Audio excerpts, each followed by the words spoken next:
예, 오늘 우리 하나님 말씀은 여호수아서 1장 5장 1절에서 9절입니다. 구약성경 325쪽에 있습니다. 구약성경 325쪽에 있는 여호수아서 5장 1절에서 9절까지입니다. 우리 같이 봉독하겠습니다. 요단 서쪽의 아모리 사람의 모든 왕들과 해변의 가나안 사람의 모든 왕들이 여호와께서 요단물을 이스라엘 자손들 앞에서 말리시고 우리를 건너게 하셨음을 듣고 마음이 녹았고 이스라엘 자손들 때문에 정신을 잃었더라. 그때 여호와께서 여호수아에게 이르시되 너는 부싯돌로 칼을 만들어 이스라엘 자손들에게 다시 할례를 행하라 하시매 여호수아가 부싯돌로 칼을 만들어 할례산에서 이스라엘 자손들에게 할례를 행하니라.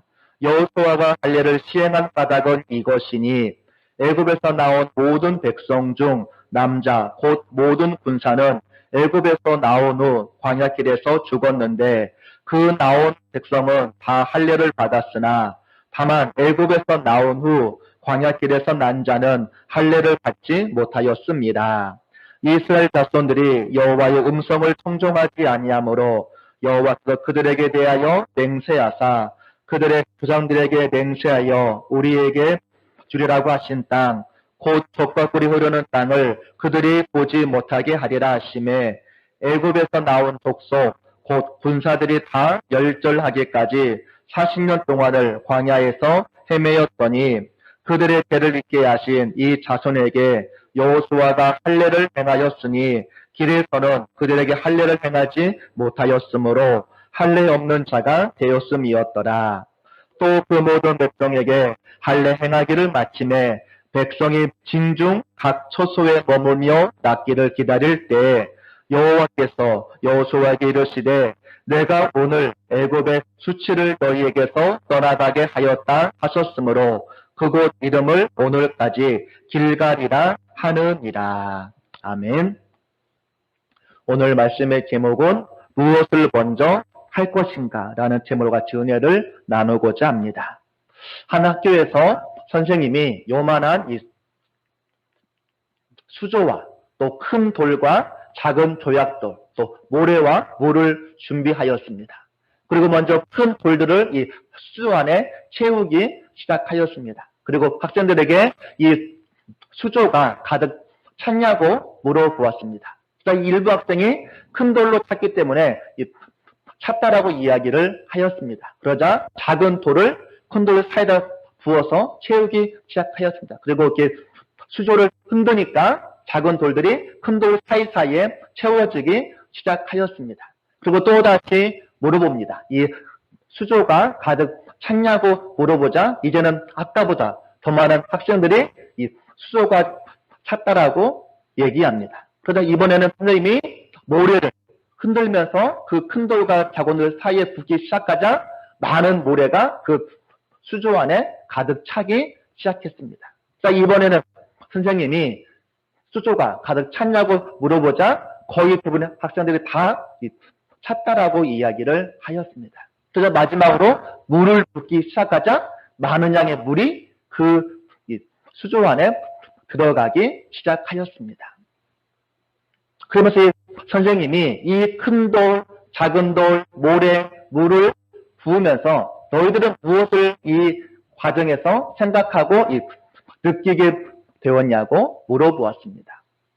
그러면서 선생님 하시는 말씀이 만약 모래를 먼저 이 수조 안에 채웠다면 작은 돌과 큰 돌을 넣을 수 있었겠느냐고 물어보았습니다.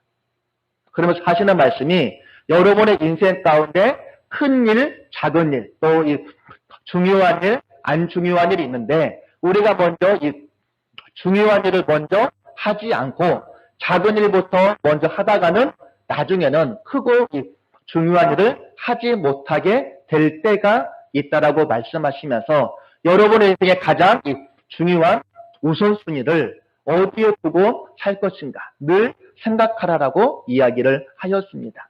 우리들도 마찬가지입니다. 여러분들마다 다 인생에 우선순위가 있을 것이고 믿음의 우선순위가 있을 것입니다. 하지만 이 우선순위가 제대로 잡혀있지 않으면 결국 우리는 가장 중요한 걸 우리가 놓치고 하고 싶어도 하지 못할 때가 있는 것입니다. 어찌 보면 오늘 말씀도 하나님께서 여리고성을 점령하기 전에 무엇을 더 우선적으로 해야 할 것인가를 보여주는 말씀 가운데 한 부분입니다. 이스라엘 백성들이 광야 40년 동안 생활을 다 마치고 이제 요단강을 건너서 그렇게 말로만 듣던 젖과 꿀이 흐르는 땅, 저들이 꿈에 그리던 가나안 땅에 도착하였습니다.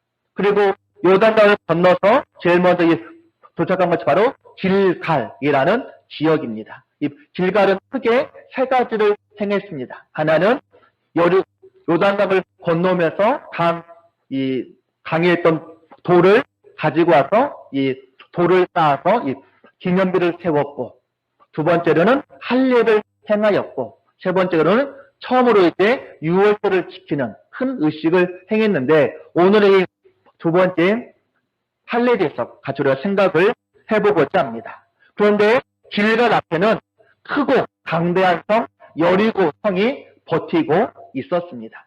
가나안 성을 들어가서 정복하려면 이 여리고 성을 반드시 정복해야만 하는 것입니다. 이제 본격적으로 가나안 땅을 점령하는 정복 전쟁을 치루어야 하는 것입니다. 요단강을 건너 가나안 땅에 들어섰던 이스라엘 백성들의 마음은 어땠을까요? 저들이 광야 40년 동안에 수없이 힘들고 어려운 환경 가운데 있었지만 그 모든 것들을 인내하며 그들이 버틸 수 있었던 이유는 단 하나, 우리가 가나안 땅을 들어갈 수 있었다는 그 목표가 있었기 때문에 광야 힘든 생활을 다 버틸 수 있었던 것입니다. 그리고 지금 가나안 땅에 첫 발을 내딛고 있습니다. 얼마나 기쁘고 즐겁고 행복했겠습니까? 가슴이 설레이고 아마 기쁨의 이 축제를 벌이고 싶었을 것입니다. 그리고 당장이라도 저 여리고성을 들어가서 점령하고 싶었을 것입니다.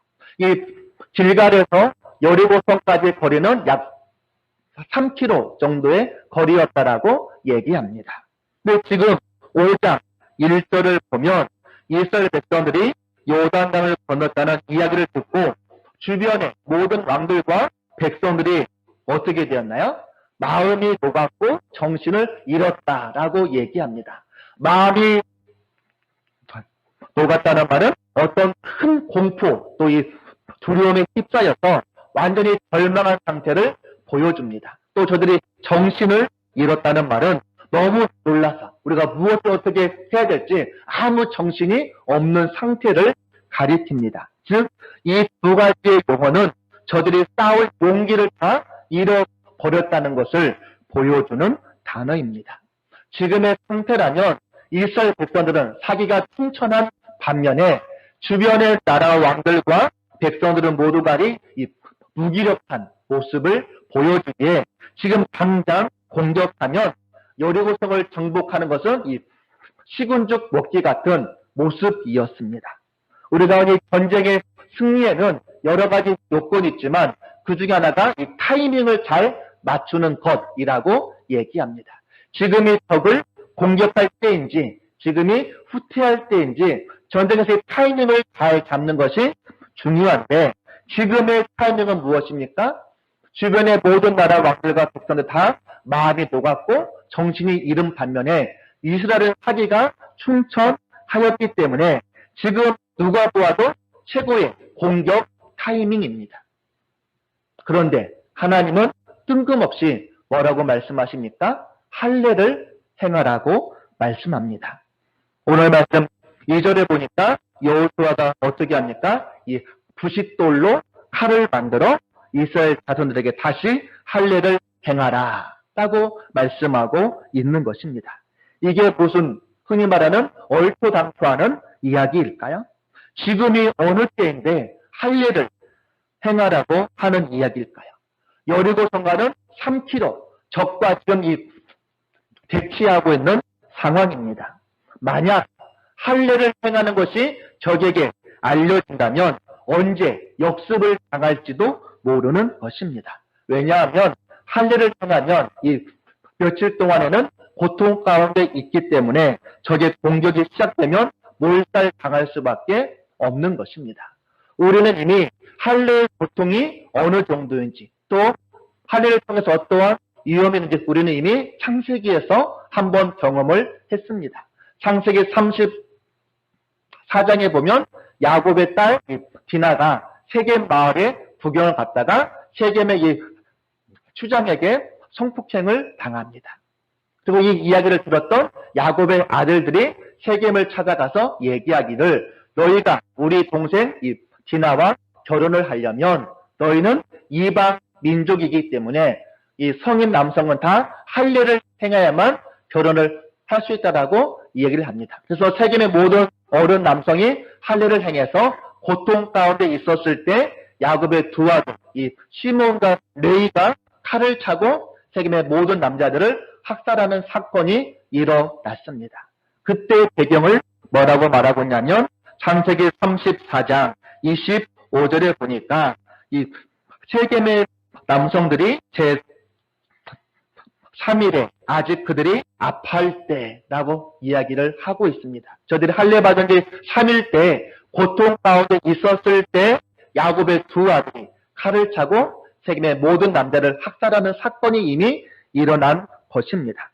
그런데 지금 여리고성 앞에서 여리고성은 고지가 높기 때문에 길 가려는 이스라엘 백성들이 무엇을 하는지 알 수 있는 상황에서 할례를 행하라고 하는 것은 할례를 통해서 고통 가운데 있었을 때 적들이 공격해 오면 이 싸움은 패배할 수밖에 없는 것입니다.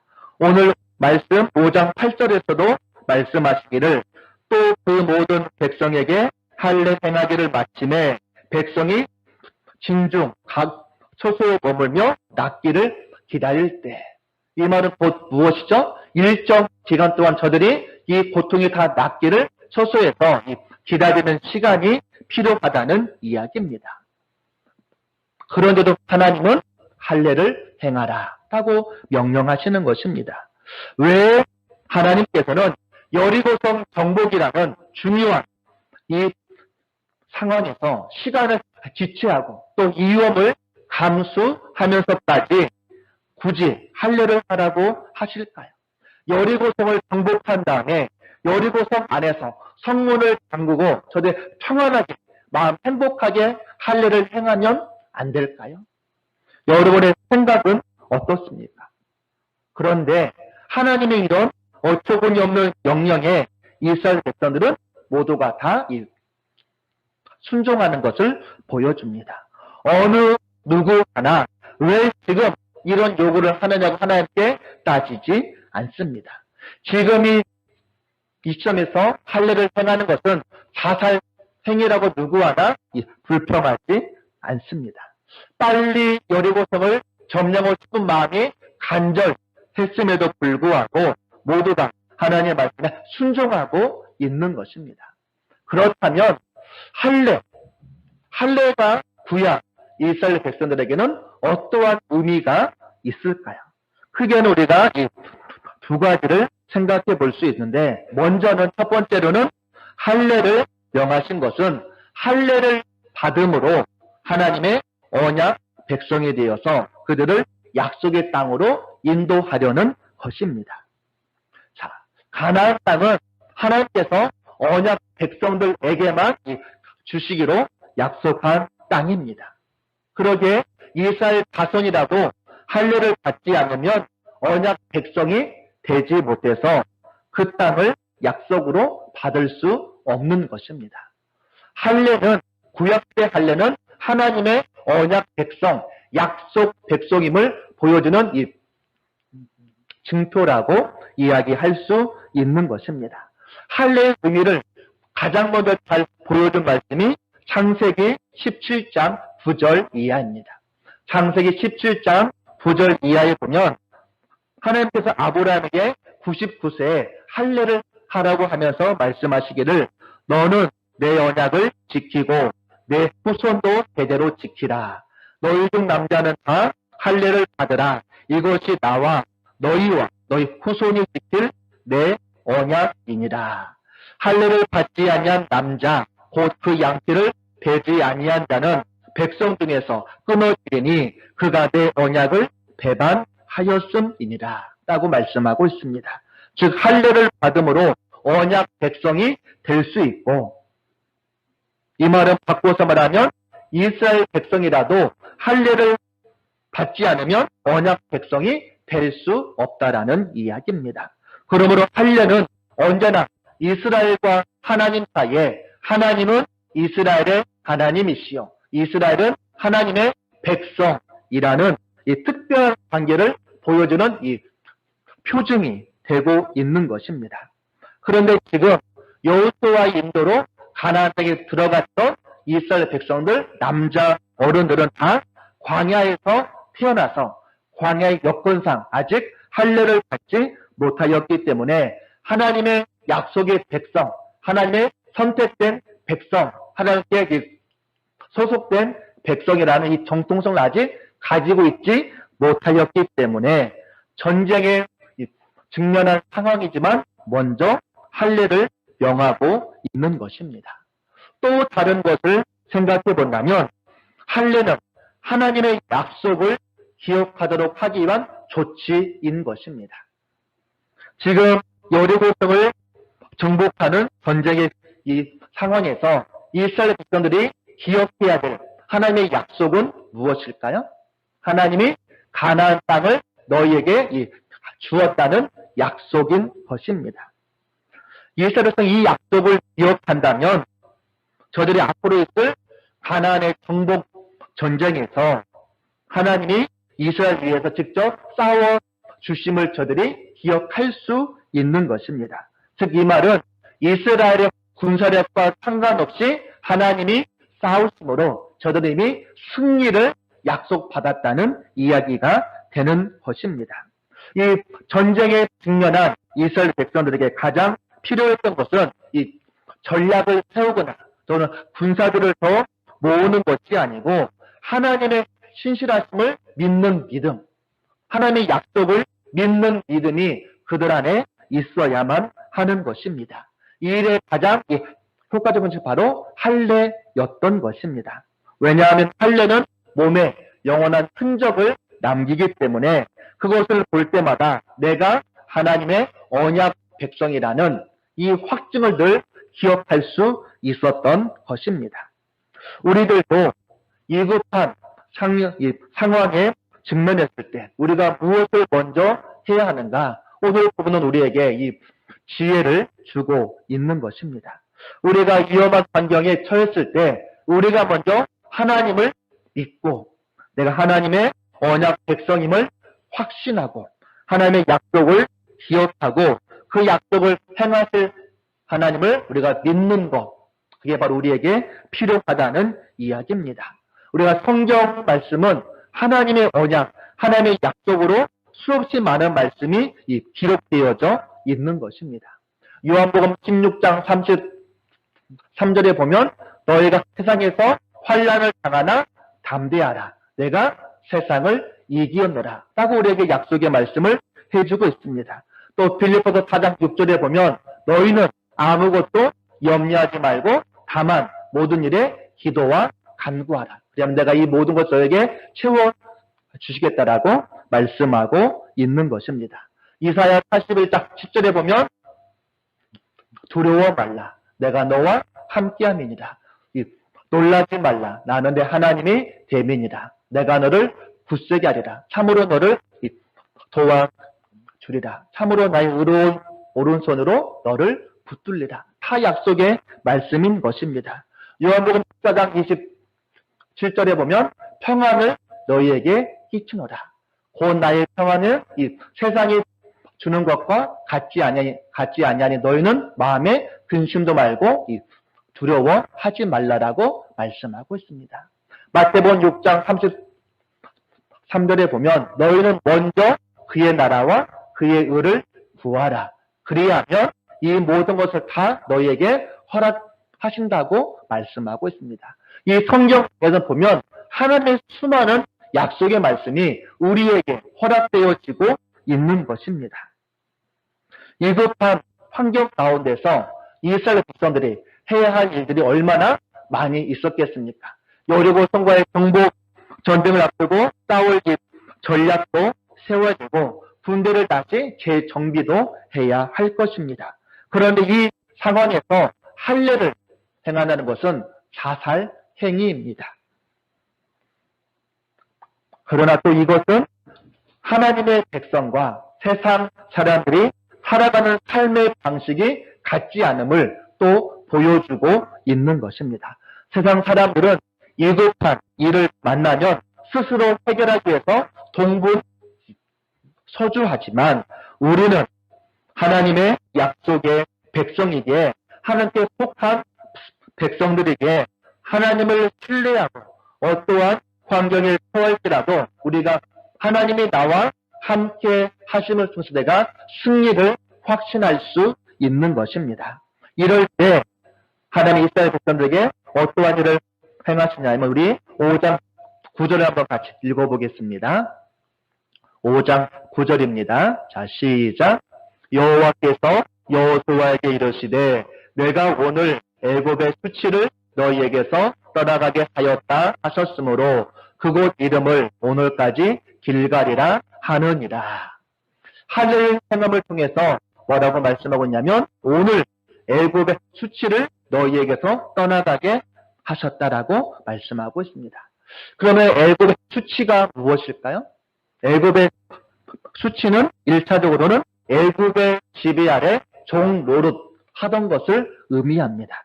하나님의 백성이 세상에 결박되어서 세상에 종노릇 하는 것처럼 부끄러운 일은 없는 것입니다.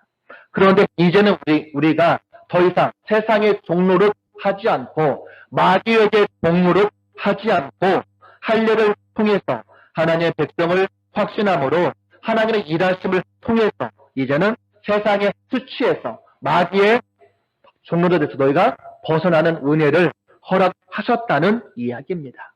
이제는 너희가 더 이상 애굽의 종노릇이 아니고 가나안 땅의 새 주인이 되라는 이야기입니다. 이제는 우리도 예수님의 보혈로 이 땅의 종노릇, 마귀의 종노릇을 하는 것이 아니라 하나님의 백성으로 믿음의 자녀로 너희가 살아가야 함을 우리에게 보여주고 있는 것입니다. 왜 할례가 옛날에 그 수치를 다 떠나가게 하느냐? 할례는 오늘날 성결을 의미하기 때문입니다. 할례는 하나님의 백성으로 새롭게 태어나는 것을 보여주고 있기 때문입니다. 그래서 우리가 이 신약에서는 할례를 우리가 세례로 또 우리가 대치해서 하기도 하는 것입니다. 그래서 하나님은 여리고성을 정복하는 것보다 더 앞서 행해야 할 것은 바로 하나님 앞에서 성결함을 유지하는 것. 또 다른 말로 바꿔 말하면 하나님과 바른 관계를 맺는 것을 더 먼저 중요시하게 하고 있는 것입니다. 너희들이 하나님 안에서 새로워지지 않으면 너희가 하나님과 바른 관계를 맺지 않으면 너는 여전히 애굽의 종노릇함을 통해서 옛날에 수치를 안고 살아가기에 하나님께서 약속하신 가나안 땅의 새 주인이 될 수 없음을 보여주고 있는 것입니다.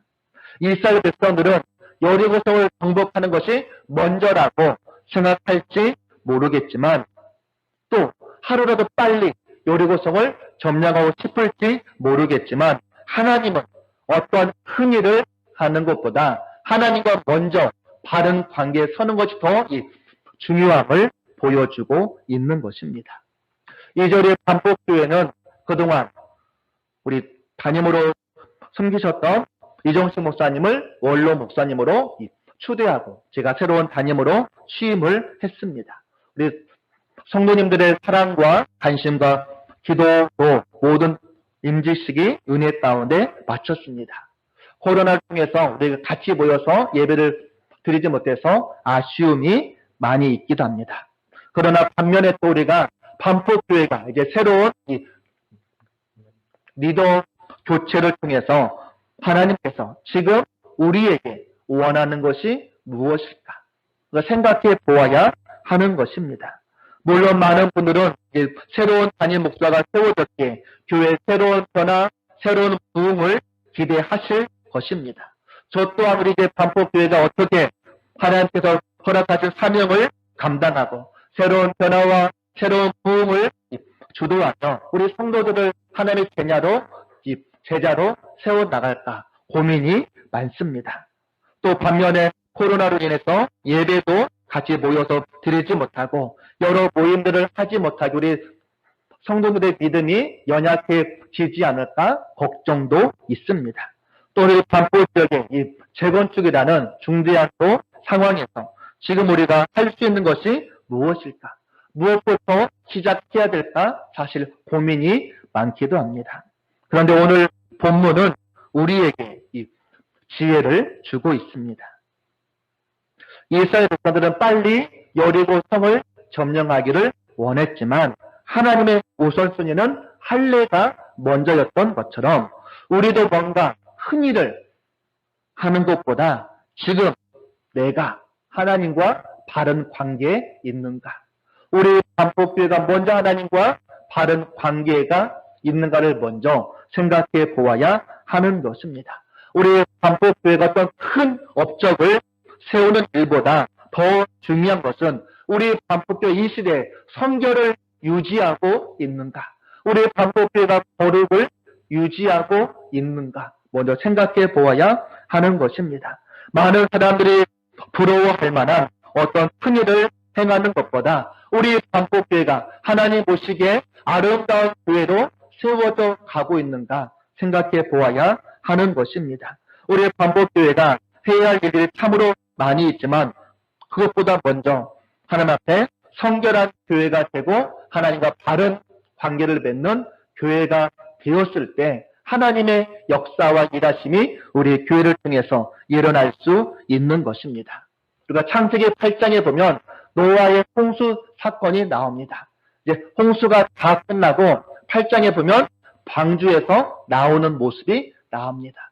노아와 많은 동물들이 거의 1년 가까이 방주 안에 머물러 있었습니다. 그러면 방주에서 나왔을 때 노아가 얼마나 하고 싶은 일, 또 해야 할 일들이 많이 있었겠습니까? 아마 이 앞으로 방주에서 나와서 살아갈 준비도 해야 될 것이고 홍수를 내서 모든 망한 것을 다시 다 회복하고 복구하는 일들도 해야 할 텐데 노아는 가장 먼저 무엇을 했을까요? 하나님께 번제를 드렸던 것입니다. 노아는 하나님과 먼저 올바른 관계 회복이 모든 문제 해결의 열쇠임을 알았던 것입니다. 노아는 그동안 자기 주위에 이 유명한 용사들 또 이 네피림이 다 살고 있었지만 홍수로 저들이 다 이 죽는 것을 직접 체험했던 것입니다. 하나님과 올바른 관계가 되어 있지 않으면 아무리 유명한 사람이나 힘이 센 사람이나 강한 종족도 아무 소용이 없다는 것을 직접 노아는 체험했던 것입니다. 그래서 8장 20절에 노아가 먼저 번제를 드리자 그 이후에 22절 이하에 보면 모든 이 심음과 거둠과 또 자연적인 모든 운행에 대한 이 보장을 약속받게 되는 것입니다. 그렇다면 하나님과 관계 회복을 위한 이 기본은 무엇일까요? 우리가 이 믿음 생활의 가장 이 기본 중의 기본은 무엇일까요? 그것은 바로 하나님과의 만남인 예배를 우리가 중요시하는 것입니다. 지금 온라인으로 가정에서 예배드리는 우리 성도님들이 얼마나 영과 진리로 예배드리는지 저는 알 수 없습니다. 그러나 하나님은 아십니다. 우리 안에 먼저 은혜에 대한 사모함, 예배에 대한 사모함이 우리가 얼마나 있는지 이것들을 회복해야 할 것입니다. 가정에서 예배드린다고 편한 복장에 또 침대에 누워서 딴일하면서 예배를 내가 드리고 있는지, 아니면 우리의 마음을 다 모아서 우리가 이 성경책과 헌금도 준비하고 온 가족이 다 모여서 거룩한 예배가 되도록 힘쓰고 있는지 우리가 생각해 보아야 하는 것입니다. 또 아직도 많은 분들이 온라인 예배조차도 드리지 않고 있는 모습을 보게 됩니다. 이제 우리가 제일 먼저는 예배를 회복하는데 최우선 순위로 우리가 두어야 하는 것입니다. 우리 교육자들도 더욱더 우리 전화신방 해주시고 우리 장로님들도 우리 성도들에게 예배를 잘 드리고 있는지 전화해 주시고 또 우리 각 구역별로도 구역장님과 우리 구역 강사들은 우리 구역원들이 예배를 잘 드리고 있는지 또 우리 이 남전도회 우리 여전도회 각 임원들도 내가 참 우리 회원들이 예배를 잘 드리고 있는지 우리가 다시 점검해서 다시 우리가 먼저 비록 교회에서 모이지는 못하지만 우리가 온라인에서라도 예배를 먼저 회복해야 할 것입니다. 또 우리가 두 번째로는 하나님의 언약의 말씀, 약속의 말씀이 우리가 성경을 얼마나 자주 읽는가 생각해 보시기 바랍니다. 하나님의 뜻, 하나님의 계획, 하나님의 마음을 알 수 있는 것 중에 가장 좋은 것은 하나님의 말씀인 성경인 것입니다. 우리가 얼마나 성경을 읽고 듣고 연구하고 묵상하고 이 성경을 내 삶까지 우리가 행동으로 옮기는지 생각해 보시기 바랍니다. 여러분 각자별로 이 시간을 정하고 때를 정해서 성경 말씀을 가정에서 읽어주시기 바라겠습니다. 또 매일 아침 6시에 제가 교회 단톡방에 올려주는 큐티의 말씀을 읽음으로 하루를 우리가 시작해 주시고 또 교회 주부 안에는 성경 퀴즈 우리가 매주마다 성경 통독을 행하는데 최소한 이것만이라도 우리 모두가 행함을 통해서 우리가 매일매일 말씀 안에 거하는 은혜가 여러분 가운데 있기를 간절히 바라겠습니다. 우리가 먼저 하나님 앞에 성결을 유지할 때 우리의 모든 수치와 부끄러운 일이 다 없어지게 된다라고 말씀하고 있습니다. 이 길갈이라는 뜻은 굴러간다 또는 없어진다 또 다 나에게서 떠나간다라는 의미가 있는 것입니다. 오늘이 우리에게 길갈의 삶이 되어야 하는 것입니다. 매일매일의 삶이 우리에게 길갈이 되어서 우리에게 지난날의 이 수치와 잘못, 마귀의 종로를 타던 부끄러운 모습들이 다 없어지고 내가 하나님의 새로운 백성으로 우리가 거함을 통해서 하나님께서 주시는 은혜와 능력 가운데 날마다 믿음으로 우리가 승리해야 하는 것입니다. 우리가 지난주 임재식 때 본문의 말씀을 우리 해주셨던 이종현 목사님께서 디모데후서 2장 2절 이하의 그릇의 비유를 해주었습니다. 우리가 집에는 보면 각양의 그릇이 있습니다. 금그릇, 귀한 금그릇도 있고 나무그릇, 또 우리 질그릇도 있습니다. 그런데 주인은 어떠한 그릇을 사용할까요? 귀한 그릇을 사용하느냐 아니면 그냥 아무 그릇을 사용하느냐가 아니고 깨끗한 그릇만을 주인은 사용한다는 것입니다. 우리도 하나님 보시기에 그릇입니다. 금처럼 귀한 재질로 만든 그릇도 있을 것이고 또 이 질그릇 같은 그릇도 있습니다. 그러나 하나님 앞에서는 얼마나 깨끗한 그릇이냐만 중요한 것입니다. 우리가 하나님과 바른 관계 안에 거하고 먼저 우리 심령이 깨끗하게 구별되어질 때 우리가 귀하게 사용되어진 것입니다. 우리 반복기가 먼저 성결을 회복하고 하나님과 바른 관계를 회복하고 우리 모든 믿음의 성도들이 하나님과 바른 관계를 회복할 때 우리가 하나님께 쓰임받을 수 있는 것입니다. 우리가 기도의 응답을 받기 전에 먼저 성결하라고 말씀하고 있습니다.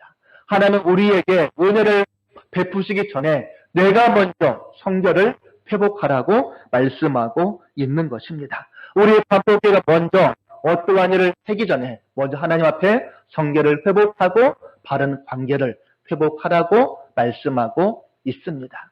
우리가 날마다 하나님께 바른 관계 안에 거하기 위해서 신앙의 우선순위가 잘 세워져 있는지, 여러분의 삶의 우선순위가 잘 세워져 있는지 우리 다시 한번 내 삶을 재점검해 보시기를 간절히 바라겠습니다. 그리고 오늘 말씀의 제목처럼 내가 먼저 무엇을 할 것인가 생각해 볼 수 있기를 간절히 바라겠습니다.